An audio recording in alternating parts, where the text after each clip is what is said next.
Bonjour Thierry Breton, merci d'être avec nous ce matin. Vous allez recevoir aujourd'hui Joe Biden. Il rencontre les responsables européens. L'Amérique est de retour, c'est ce qu'il a dit. Joe Biden est plus sympathique, c'est vrai, sur la forme, mais sur la partie économique. Est-ce que vous espérez un vrai changement de politique ? D'abord, vous l'avez dit, Caroline Roux, les relations se sont nettement, comment dirais-je, apaisées, détendues avec les États-Unis depuis l'avènement de la nouvelle administration Biden.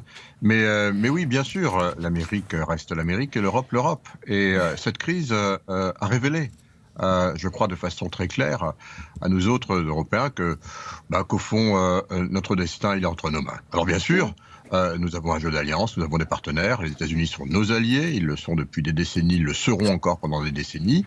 C'est un très grand partenaire.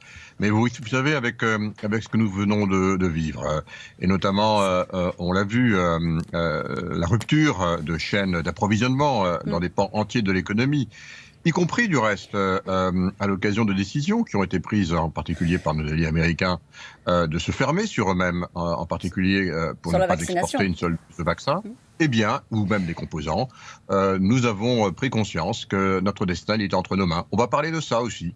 Alors, est-ce que vous pensez qu'avec Biden, on va sortir des surtaxes douanières ?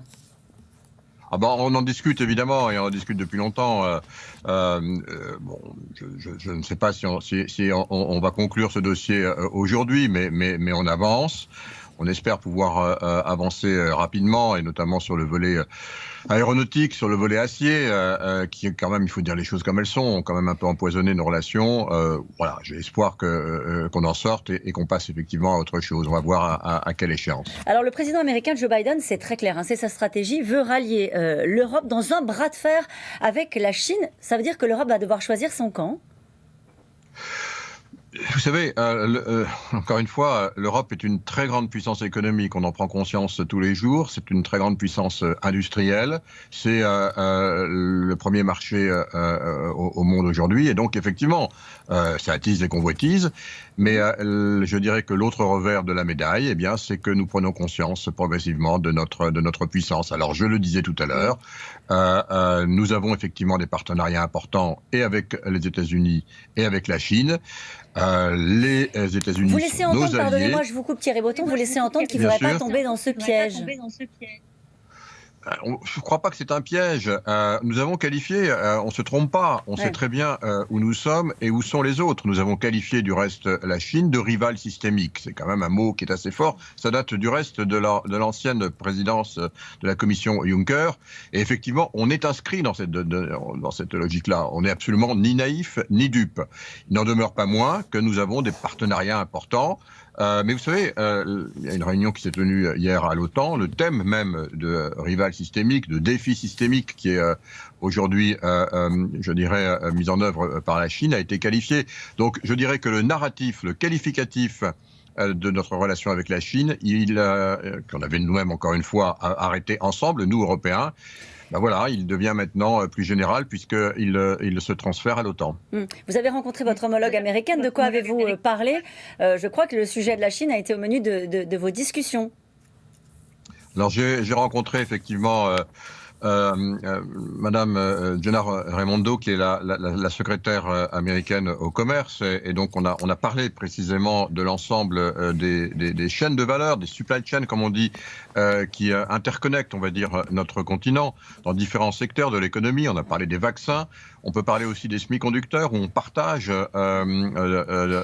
les États-Unis et l'Europe la même nécessité d'augmenter très significativement notre capacité de produire des semi-conducteurs maintenant de façon beaucoup plus importante pour être plus autonome à notamment vis-à-vis de la 2030. Chine, Thierry Breton.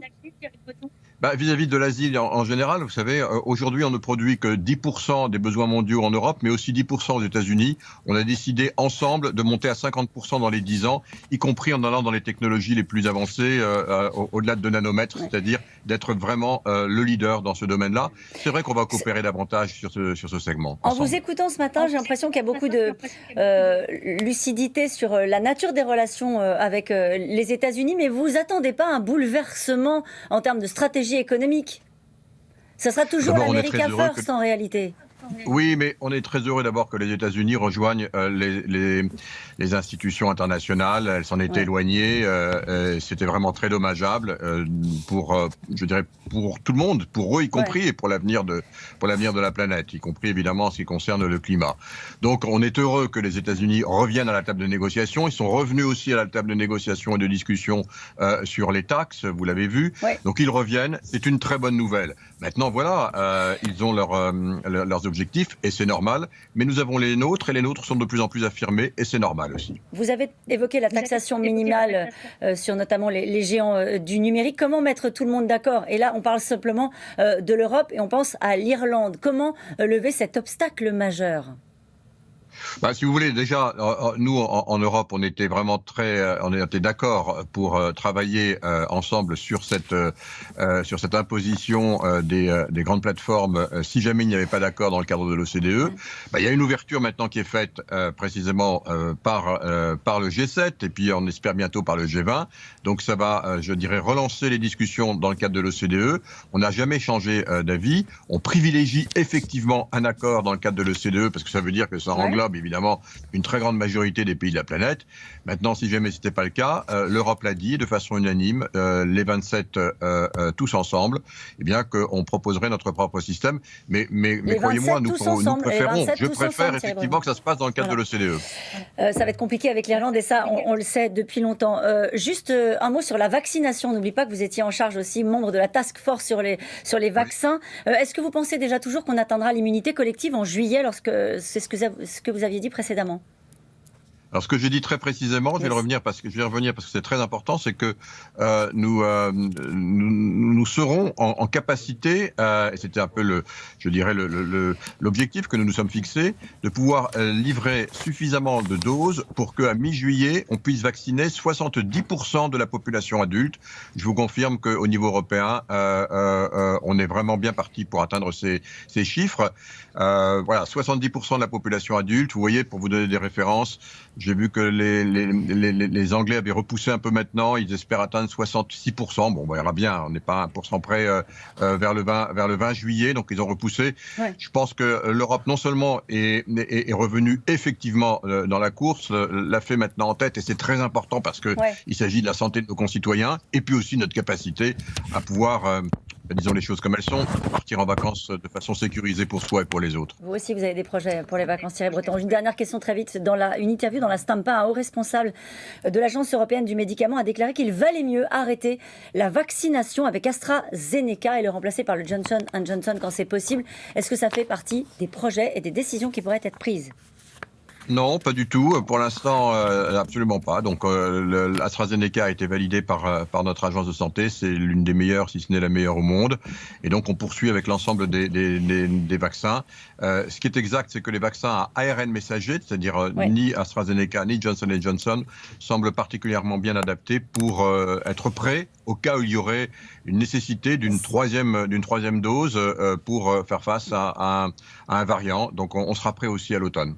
Merci beaucoup Thierry Breton d'avoir été notre invité ce matin. C'est à vous Laurent.